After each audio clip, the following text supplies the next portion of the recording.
Be sure to subscribe and click on the bell for notifications on future uploads.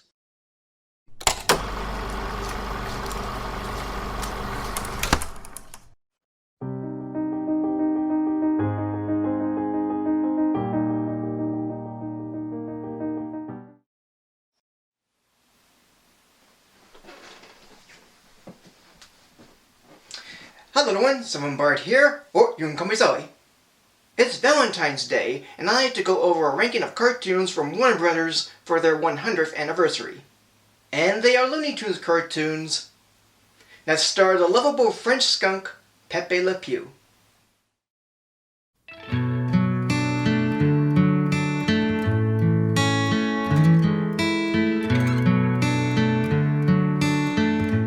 Yes, despite Warner Brothers retiring Pepe and his girlfriend Penelope Pussycat, all because there's some people who never got the joke that skunks are notorious in cartoons for being smelly, and Penelope's trying to get away from Pepe because he's a skunk. Yet when watching the Pepe Le Pew cartoons again for this video, even though there are points where it looks like Pepe's almost forcing himself to Penelope from wanting to marry her to locking a door in her presence, all the cartoons are often entertaining, cute, and funny. And since it's the season of love, I'm ranking all the Pepe Le Pew cartoons, most of which are directed by Chuck Jones, or credited as Charles M. Jones in his early days. Now, most of these have similar setups of Penelope getting white paint or dye on her back and tail, either accidental or for a purpose, and Pepe tries to make woo to her, resulting in Penelope getting away and Pepe going after her, with the only differences being a new location and story, the ending, and in some cartoons, a different love for Pepe to chase.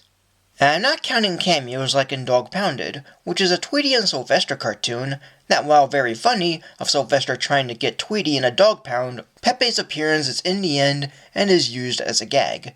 And all these cartoons are available on Looney Tunes Superstars Pepe Le Pew, the best of the best, which of course I own.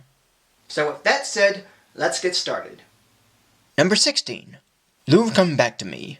Co-directed by Maurice Noble, it's mostly a solo Pepe cartoon as the girl cat getting paint on and him chasing her is somewhat second nature, as the girl cat's boyfriend tries to get Pepe within the loo, even to dueling him, and ending with the Mona Lisa getting used to the skunk smell.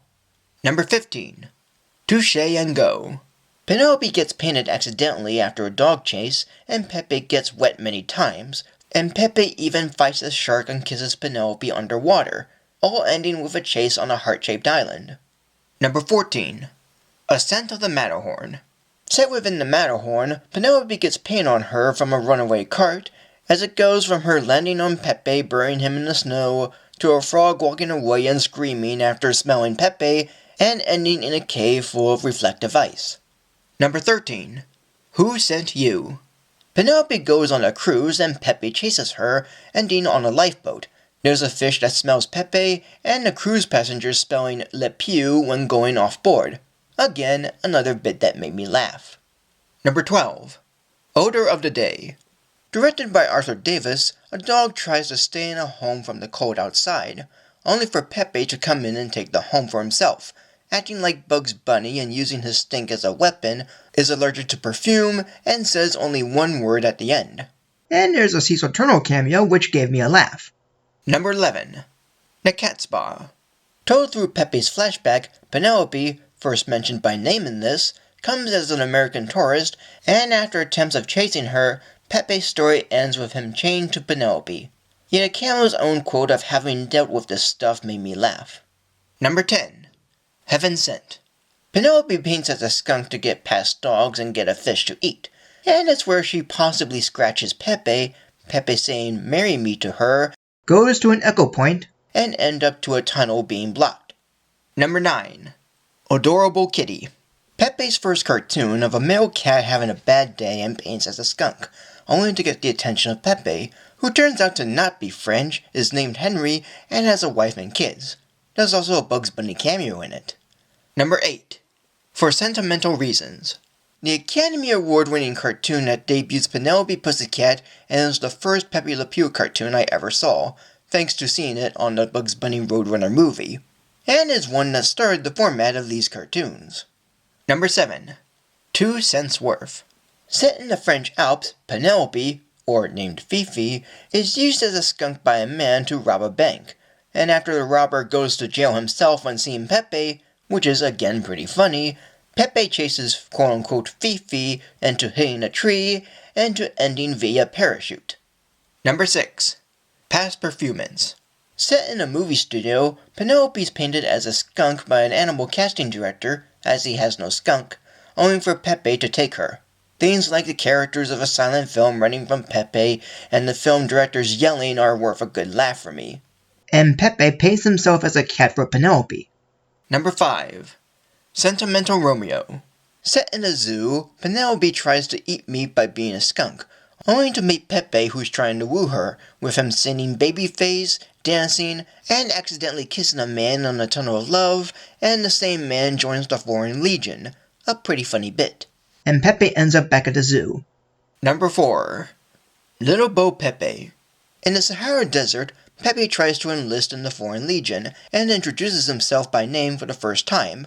He once dressed as Napoleon for Penelope, chases her to an oasis, and the perfumes he used for Penelope works too well for her. And Penelope is the Foreign Legion's mascot. Number 3. Wild Over You. A wildcat escapes the zoo and paints herself as a skunk to avoid getting caught. But Pepe comes for her and she scratches him, getting chased into a museum and ending in a hot air balloon. Number 2. Sentimental Over You. A female dog who has no fur wears skunk fur and the other dogs avoid her, until Pepe comes in bringing her to his home, with his name being Stinky, locks the door and swallows the key, ending with Pepe tricking her with being a dog in disguise. And number 1. Really Scent. Directed by Abe Levito and set in New Orleans, a narrator tells and guides Penelope, named Fabri in this one, in trying to find love despite being born with a skunk stripe, and even meeting Pepe, who is a real skunk. Ending with a switcheroo of Pepe getting deodorized and quote-unquote Fabri smelling with Limburger cheese. And that is it. So thank you for joining me. Like, comment, subscribe, follow on Facebook or X, support me on Patreon. Tune in next time for a new video. And thanks for your time. And have a happy Valentine's Day.